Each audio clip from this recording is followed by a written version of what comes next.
ইন্নাল হামদুলিল্লাহি ওয়াহদা ওয়াসসালাতু ওয়াসসালামু আলা মান লা নাবিয়্যা বা'দা আম্মা বা'দ।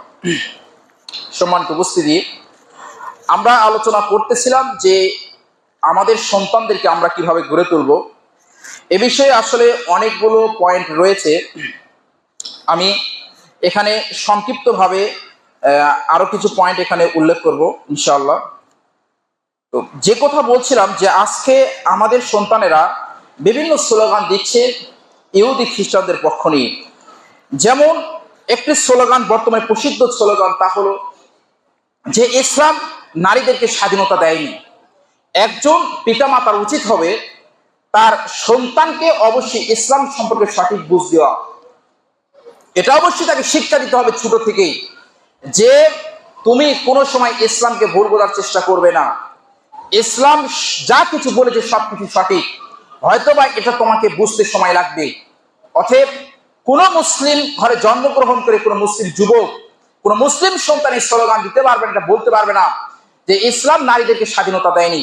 বর্তমানে আমাদের ছেলেরা বেশি আধুনিক হওয়ার কারণে, বেশি আপডেট হওয়ার কারণে আজকে বিশেষ করে ভার্সিটি কলেজের ছেলেরা তারা বলছে এবং মেয়েরা বলছে, এবং ইউরোপের যারা পাঁচটা গোলাম যে সমস্ত সংস্থা রয়েছে তাদের একটি বক্তব্য, তা হলো যে ইসলাম নারীদেরকে স্বাধীনতা দেয়নি। সম্মানিত উপস্থিতি, ইসলাম নারীদেরকে পুরুষের চাইতে বেশি অধিকার দিয়েছে এবং ইসলামী নারীদেরকে প্রকৃত স্বাধীনতা দিয়েছে। আমি সংক্ষিপ্তভাবে বলছি যে ইউরোপ বা আমেরিকা বলছে, ইউরোপের আমেরিকা যারা বলছে যে ইসলাম নারীদেরকে স্বাধীনতা দেয়নি, তারা অনেক স্বাধীনতা দিয়েছে, কিন্তু স্বাধীনতা দেওয়ার পরে নারীরা কি পেয়েছে এটা তাদের কাছে আমাদের প্রশ্ন। আজকে এ পর্যন্ত আপনার বিশ্বের সবচাইতে ইউরোপে আপনার বেশি নারী ধর্ষিত হয়েছে কারা? নারীরাই হয়েছে। এখন ইউরোপ যাচ্ছে যে প্রথা আমরা চালু করেছি, যে ব্যবস্থা চালু করেছি এখান থেকে ফিরে আসার, কিন্তু ফিরে আসার মতো কোনো তারা পথ খুঁজে পাচ্ছে না। সম্মানিত উপস্থিতি, তারা বলছে যে নারীদেরকে আমরা স্বাধীনতা দিয়েছি এবং নারীকে স্বাধীনতা দিয়ে উচ্চ মর্যাদায় পৌঁছে দিয়েছি, অথচ ইউরোপে সবচাইতে নিম্ন কাজ করে নারীরা। সম্মানিত উপস্থিতি, যখন আজকে এই নারী স্বাধীনতার নামে মেয়েদের কাছে মাঠে নামানো হয়েছে, এগুলোর কয়েকটি স্তর রয়েছে, এই সবগুলো স্তর বাস্তবায়নের মাধ্যমে তারা আজকে মুসলিম মেয়েদেরকে মাঠে নামিয়েছে। আপনারা জানেন কামাল পাশা, যে আপনার বিশ্ব যে মীর জাফর, আপনার তার কথা আপনারা ভালো করে জানেন, সে নারীদেরকে স্বাধীনতার নামে মেয়েদেরকে আপনার সংসদে নিয়ে গিয়েছিল। এছাড়াও মুসলিম মহিলারা বিভিন্ন দেশে গিয়ে তারা আজকে নারী স্বাধীনতার নামে পর্দাকে আপনার বোরকাকে ছুঁড়ে ফেলছে এবং বলছে আজ থেকে কোনোভাবে পর্দার যে বোরকা পরিধান করা যাবে না। সম্মানিত উপস্থিতি, এছাড়াও ইউরোপের তৈরি হওয়া কিছু স্কলার রয়েছে, তারা বলছে মুসলিমরা যে পর্দার কথা বলছে এই পর্দার সাথে ইসলামের কোনো আপনার সম্পর্ক নেই। এভাবে ইউরোপেরা বিভিন্ন ষড়যন্ত্র করে তারা মুসলিমদের বিরুদ্ধে কাজ করছে।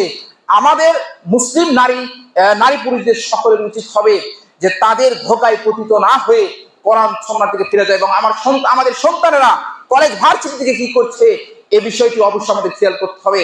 আপনারা বর্তমানে দেখেছেন যে আন্দোলনটি হয়েছে, আন্দোলন সম্পর্কে আমি কোনো কথা বলছি না, তবে আন্দোলনের কিছু ছবি ভাইরাল হয়েছে। আপনারা জানেন সেখানে নারী পুরুষ একসঙ্গে ড্যান্স দিচ্ছে, একসঙ্গে নাচানাচি করছে, তাও গেঞ্জি এবং প্যান্ট পরে। একজন মুসলিম নারী কিভাবে এভাবে অন্য পুরুষের সঙ্গে গান গাইতে পারে আর নাচতে পারে? শুধু এখানেই নয়, অন্য আন্দোলন বলেন আর আপনার অন্য স্থান বলেন, যে স্থানগুলো আজকে অবৈধ কাজ সংগঠিত হচ্ছে, সেই স্থানগুলোতে তারা যা ইচ্ছা তাই করছে। এটা কোনো মুসলিম নারী এবং পুরুষের উচিত নয়। অতএব আমাদেরকে এ বিষয়গুলো অবশ্যই বর্জন করতে হবে। তো যে কথা বলছিলাম, যদি কেউ বলে থাকে যে সম অধিকার বাস্তবায়ন করতে হবে, সম্মানিত উপস্থিতি, আমার প্রথম প্রশ্ন হলো যে পুরুষ সে আপনার নারী বাচ্চা দিয়ে থাকে, তাহলে সম অধিকার যদি হয়ে থাকে তার পুরুষকে বাচ্চা দিতে হবে। সম্মানিত উপস্থিতি, যদি নারী আপনার বলেন যে সম অধিকার বাস্তবায়ন করতে হবে, তাহলে নারীরা আজকে কাপড় পরিষ্কার করে, নারীরা রান্না করে, তাহলে পুরুষকেও রান্না করতে হবে, পুরুষকে কাপড় পরিষ্কার করতে হবে। এছাড়াও আরো অনেকগুলো বিষয় রয়েছে যেগুলো প্রমাণ করে যে কোনো দিন মানুষের পক্ষে সম্ভব নয় নারী পুরুষের সমতা এটা বাস্তবায়ন করা, কারণ আল্লাহ তাআলা এটা ওইভাবে দেননি, এভাবে বিধান দেননি, অথবা এটা মানুষের পক্ষে কোনোভাবে সম্ভব নয়। সম্মানিত উপস্থিতি, ইসলাম দেখুন নারীদেরকে যে সম্পত্তি দিয়েছে, যদি এটা পুরুষের তুলনায় কম, কিন্তু নারীরা কিন্তু কোনো সম্পদ খরচ করে না। নারীরা স্বামীর আপনার নিয়ন্ত্রণে থেকে তারা আজকে আপনার কাজ করে যাচ্ছে, এবং তাদের পরিবার বাপের বাড়ি থেকে যে সম্পদ পাচ্ছে এটাও তারা রেখে দিচ্ছে, মহারণা স্বরূপ যে টাকা পয়সা পাচ্ছে এটাও তারা রেখে দিচ্ছে। এগুলো তাদের কোনোভাবে খরচ করতে হয় না। আর একজন পুরুষকে আপনার যত আপনি বলুন ব্যয়ের খাত রয়েছে সব পুরুষকে বহন করতে হয়। অতএব নারীদেরকে ইসলাম বেশি অধিকার দিয়েছে, পুরুষদেরকে ঠকিয়েছে, তা আমরা বলতে পারি। সম্মানিত উপস্থিতি, এরপরে আমাদের সন্তানদের ক্ষেত্রে আরেকটি গুরুত্বপূর্ণ দায়িত্ব হলো, তা হলো আমাদের সন্তানদের পোশাক যেন অবশ্যই মার্জিত হয়, শরীয়ত সম্মত পোশাক হয়। কোনোভাবে আমাদের সন্তানের জন্য ছোট থেকে গড়ে উঠবে, কোনোভাবে এমন যেন পোশাক না পরে যে পোশাক মানুষের ইসলাম সমর্থন করে না। আমাদের আজকে ছেলেরা দেখতে পারি যে ছেলেরা টাকনুর নিচে কাপড় পরে। এ বিষয়ে বর্তমান বিজ্ঞান বলছে যে পুরুষদের টাকনুর নিচে কাপড় পরা উচিত নয়, কারণ এর মাধ্যমে মানুষের অহংকার বেড়ে যায়, এর মাধ্যমে তাদের গর্ব বেড়ে যায়। এবং মহিলাদের বিষয়ে তারা বলেছে যে মহিলাদের উচিত টাকনুর নিচে কাপড় পরা, টাকনুর উপরে কাপড় পরা নয়, এটা বর্তমান বিজ্ঞান বলছে। এবং তারা এর ফায়দা স্বরূপ এই গর্ব অহংকারের কথা উল্লেখ করেছেন। একজন নারী যখন টাকনুর উপরে কাপড় পরে তার মাঝে গর্ব অহংকার বেড়ে যায়। সম্মানিত উপস্থিতি, এই বিষয়গুলো অবশ্যই আপনারা খেয়াল রাখবেন। এছাড়াও যে শালীন পোশাক রয়েছে, ইসলাম যেগুলো পোশাক সমর্থন করে এগুলো পোশাক অবশ্যই পরতে হবে। আপনার সন্তানকে আরেকটি বিষয় খেয়াল রাখতে হবে, তা হলো যে আপনার সন্তান যেন ছোট থেকেই আপনার ইসলাম যে দাড়ির কথা বলেছে এই দাড়ি যেন রেখে দেয়। কোনোভাবেই আপনার সন্তান দাড়ি কাটতে পারবে না, ইসলাম এটা আগে আবশ্যক করে দিয়েছে। রাসূল সাল্লাল্লাহু আলাইহি ওয়াসাল্লাম হাদিসে বলছেন তোমরা দাড়ি ছেড়ে দাও, অতএব দাড়ি ছেড়ে দিলে। যারা কাটার কথা বলছে তারা ইসলামের ভুল ব্যাখ্যা করছে, এটাই সঠিক। সম্মানিত উপস্থিতি, দাড়ি কেন রাখতে হবে এই বিষয়ে বিজ্ঞান বলছে যে দাড়ি রাখার মাধ্যমে একজন যুবক তার সাহসিকতা বেড়ে যায়। এবং আমরা যারা ইসলামিক স্কলার রয়েছেন তাদের গবেষণায় যেটি পাওয়া যায় তা হলো যুদ্ধের মাঠে গিয়ে যাদের দাড়ি রয়েছে তাদের সাহসিকতা বেশি থাকে, তাদের ঈমান মজবুত থাকে, তাদের ঈমান শক্তিশালী থাকে। এজন্য ইহুদি খ্রিস্টানরা চক্রান্ত করে কিভাবে দাড়ি না রাখা যায় এই ব্যবস্থা তারা করে যাচ্ছে। এখান থেকে আমাদেরকে দূরে থাকতে হবে। সম্মানিত উপস্থিতি, এরপরে আরেকটি গুরুত্বপূর্ণ বিষয় হলো আমাদের ছেলেরা আজকে অহরহ ফোন ব্যবহার করছে। এমনকি জন্মের পর থেকে আমাদের ছেলেদের সামনে আমরা ফোন রেখে দিচ্ছি। এ বিষয়ে আসলে অনেকগুলো কথা বলার ছিল, আমি সংক্ষিপ্ত ভাবে একটি কথা বলছি যে আজকে বর্তমান যারা ডাক্তার রয়েছেন তারা এ বিষয়ে অনেকগুলো কথা বলেছেন যে ফোন, এই মোবাইল ফোন দেখার কারণে তাদের ব্রেনে ক্যান্সারের সম্ভাবনা রয়েছে। আজকে মোবাইল ফোন দেখার কারণে আজকে আপনারা দেখতে পাচ্ছেন সন্তানেরা কথা বলা মনে দিন দিন ভুলে যাচ্ছে। তারা যে একজন আরেকজনের সাথে কথা বলতে হবে এটা তারা ভুলে যাচ্ছে। এবং মোবাইল ফোন ব্যবহার করার কারণে সন্তান এবং পরিবারের মায়ের সম্পর্ক দিন দিন আরো কমে যাচ্ছে। এছাড়াও আরো অনেক সমস্যা রয়েছে। আজকে যত অপরাধ বলেন অধিকাংশ অপরাধ আজকে মোবাইলের মাধ্যমে সংগঠিত হচ্ছে। সুতরাং সন্তানকে অবশ্যই আপনি মোবাইল দেওয়া থেকে বিরত থাকবেন। আমি এর আগে বলেছি ইহুদিরা তারা কিন্তু দেখো মোবাইল তৈরি করছে, কিন্তু তারা কিন্তু ছেলেদের মোবাইল দিচ্ছে না, বরং তারা নিজেদের ছেলেদেরকে বিভিন্ন দর্শনীয় স্থানে নিয়ে যাচ্ছে, বিভিন্ন গল্প শোনাচ্ছে, এছাড়া আরো বিভিন্ন কিছু করছে যার মাধ্যমে তাদের ছেলেরা পথভ্রষ্ট না হয়। এরপরে আমাদের ছেলেদের ক্ষেত্রে আরেকটি গুরুত্বপূর্ণ দায়িত্ব, তা হলো যে আমাদের ছেলেরা কোনোভাবেই যাতে করে নিষেধাজ্ঞা দ্রব্য কোনো কিছু যেন পান না করে, এটা আপনাদেরকে খেয়াল রাখতে হবে। যে ইহুদিরা সবচাইতে আপনার বেশি ব্যবসা করে এবং বড় বড় ব্যবসায়ী, বিড়ি সিগারেটের মদের বড় ব্যবসায়ী কিন্তু ইহুদিরা করে, অথচ আপনি যদি ইহুদিদের বাড়িতে যান আপনাকে তারা মদ দিবে না। সেখানে কি আপনি সিগারেট আপনি সেবন করতে পারবেন না। আপনি যদি সিগারেট খেতে চান তাহলে আপনাকে তারা বলবে আপনি বাইরে গিয়ে খান, সেখানে আপনি খেতে পারবেন না। সম্মানিত উপস্থিতি, এই বিষয়টি আমাদেরকে খেয়াল রাখতে হবে, কারণ এগুলোর মাধ্যমে আমাদের যুবকদের চরিত্র ধ্বংস হয়ে যাচ্ছে, আমাদের ছেলেদের জীবন নষ্ট হয়ে যাচ্ছে। এছাড়াও আরো অনেকগুলো বিষয় রয়েছে। এর মধ্যে আরেকটি গুরুত্বপূর্ণ বিষয় তা হলো যে আমাদের সন্তানদেরকে স্কুলে পাঠাতে হবে এবং তাদেরকে আল্লাহ সুবহানাহু ওয়া তাআলা সম্পর্কে, রাসূল সাল্লাল্লাহু আলাইহি ওয়াসাল্লাম সম্পর্কে তাদেরকে শিক্ষা দিতে হবে।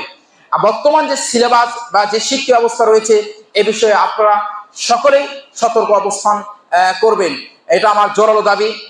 এছাড়াও সন্তানদেরকে অবশ্যই শিক্ষা প্রতিষ্ঠানে যাওয়ার ক্ষেত্রে কিভাবে যাবে, কিভাবে আসবে, বন্ধু কে হতে পারে এ বিষয়গুলো অবশ্যই খেয়াল রাখবেন। শিক্ষকের সাথে তাদের ব্যবহার কেমন হবে এ বিষয়টি খেয়াল রাখতে হবে। এবং এদেশের যারা শিক্ষকতা করে তাদেরকে অবশ্যই খেয়াল করতে হবে যে একজন শিক্ষক তার ছাত্রকে কিভাবে পড়াবে, তার সাথে কিভাবে আচরণ করবে, তার সাথে কোনোভাবেই শত্রুতামূলক আচরণ করা যাবে না। একজন শিক্ষককে এমন কোনো আচরণ প্রকাশ করা যাবে না যার কারণে ছাত্র সে পথভ্রষ্ট হয়ে যায়। এ বিষয়ে একজন শিক্ষককে অবশ্যই খেয়াল রাখতে হবে। ব্যক্তিগত কোনো ইস্যুকে সামনে নিচে কোনো ছাত্রকে কষ্ট দেওয়া যাবে না, তাকে শাস্তি দেওয়া যাবে না। এদেশের মাটিতে কিছু শিক্ষক রয়েছে যাদের কারণে আমাদের মাদ্রাসার দুর্নাম হয়ে থাকে। আপনারা মাঝে মধ্যেই দেখেন কিছু বিষয় ভাইরাল হয়ে থাকে, ছাত্রকে পিটনি ইত্যাদি বিষয়, এবং বিশেষ করে মহিলা মাদ্রাসা কেন্দ্রিক কিছু বিষয় আপনার পেপার পত্রিকায় বা আপনার মোবাইলে দেখতে পান।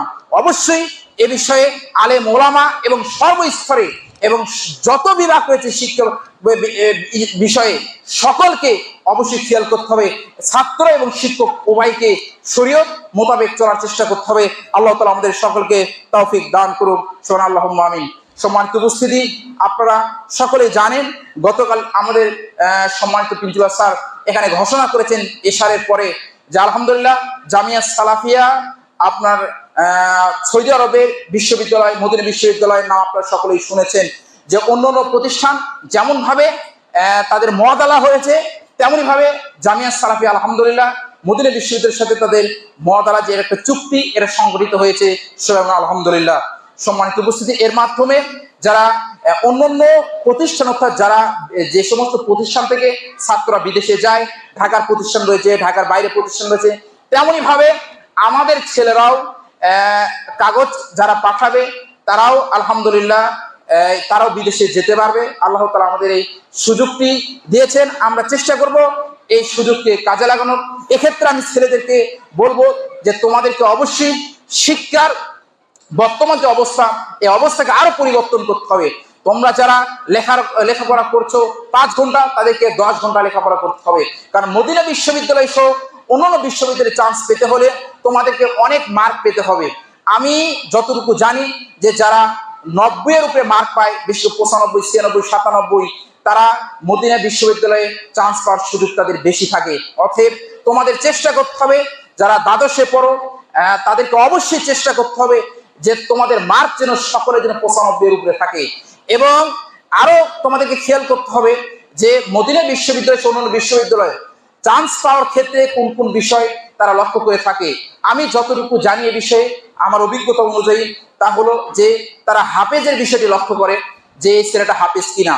শুধু আমি হেফখানায় পড়লে যা হাফেজ হতে পারবো বিষয়টা এরকম নয়। আমাদের জামিয়া সালাফিয়ার যে প্রসপেক্টাস রয়েছে, এই প্রসপেক্টাসে যারা অভিভাবক রয়েছেন তারাও দেখতে পাবে যে সেখানে প্রায় যদি প্রসপেক্টাস অনুযায়ী প্রতিষ্ঠানে প্রায় 12 থেকে 15 পারা মুখস্থ করানো হয় আমাদের কিতাব শাখায়। তো একজন ছাত্র যদি দাওরা হাদিস শেষ করতে 12 থেকে 15 পারা হেফজ করে এবং সে নিজে যদি চেষ্টা করে, তাহলে আশা করা যায় দাওরা হাদিস শেষ হতে হতে তার 30 পারা শেষ হয়ে যাবে। সম্মানিত উপস্থিতি, তো এর মাধ্যমে তার এদিকে হাফেজের একটি সার্টিফিকেট পাবে। এছাড়া মদিনা বিশ্ববিদ্যালয় সহ অন্যান্য বিশ্ববিদ্যালয় যে বিষয়টি লক্ষ্য করে তা হলো, আমি ক্লাসেও তোমাদেরকে বলেছি, সেটা হলো মুতুন 5টি বই রয়েছে, ছোট ছোট বই। এই বইগুলো তারা লক্ষ্য করে থাকে এই সার্টিফিকেট তোমাদের রয়েছে কিনা। তো এগুলো তোমাদের সৌদিতে যারা রয়েছে এই বইগুলো তারা শুনে থাকে। প্রথমে আমাদের বাংলাদেশি কিছু ভাই রয়েছেন, তারা শুনেন মুখস্থ এই বই থেকে, এরপরে সৌদি শায়েখরা শুনে থাকেন। তারা শোনার পরে তারা একটি সার্টিফিকেট দেন। তো এই বই থেকে আমাদের কিছু সিলেবাস রয়েছে, যেমন ষষ্ঠ শ্রেণীতে রয়েছে উসুলুস সালাসা, 7ম শ্রেণীতে রয়েছে আকিদাত তাহাবিয়া, আকিদাতুল ওয়াসিতিয়া রয়েছে, বুলবুল মারাম রয়েছে। তো এই বইগুলো, এই 5টি মুতুন থেকে কিছু কিছু বই আমাদের সিলেবাসে রয়েছে। আর কিছু বই রয়েছে এগুলো যদি তোমরা পড়তে পারো তাহলে অবশ্যই আশা করা যায় যে তোমরা ভালো কিছু সামনে করতে পারবে। তো তোমাদের প্রতি বেশি অনুরোধ থাকবে আমার, তাহলে এবং এখানে যারা অভিভাবক রয়েছে তারা এই বিষয়ে আপনারা অবশ্যই খেয়াল রাখবেন। যারা অনাবাসিক রয়েছে আপনার ছেলেরা যাতে করে ভালো রেজাল্ট করতে পারে, এবং আপনার বিশেষ করে যারা এখানে স্থানীয় তাদেরকে বলবো যে অন্যান্য ছেলেদের তুলনায় আপনাদের ছেলেরা একটু দুর্বল বেশি। আপনারা অবশ্যই খেয়াল রাখবেন আপনাদের ছেলেরা যেন ভালো অবস্থানে যায়, এবং আপনি একজন অভিভাবক হিসেবে এই রূপগঞ্জের একজন মানুষ হিসেবে, একজন ব্যক্তি হিসেবে জামিয়া সালাফিয়ার পাশে থাকেন, এই হিসেবে আপনার পরিষ্কার নিয়ত থাকতে হবে যে আমার ছেলে যেন বিদেশে যায়, লেখাপড়া করে এবং আমাদের সমাজ যেন সংস্কার করে, পরিবর্তন করে। আল্লাহ তাআলা আমাদের সকলকে তৌফিক দান করুক। সকলেই বলুন আল্লাহুম্মা আমিন। সম্মানিত উপস্থিতি, আজকের খুতবায় যতটুকু আলোচনা হলো আল্লাহ তাআলা আমাদের সকলকে মেনে চলার তৌফিক দান করুক। আল্লাহুম্মা আমিন। সম্মানিত উপস্থিতি, যারা আজকে অসুস্থ, আল্লাহ তাআলা তাদেরকে অতি দ্রুত শিফায়ে কামলা দান করেন। আল্লাহুম্মা আমিন।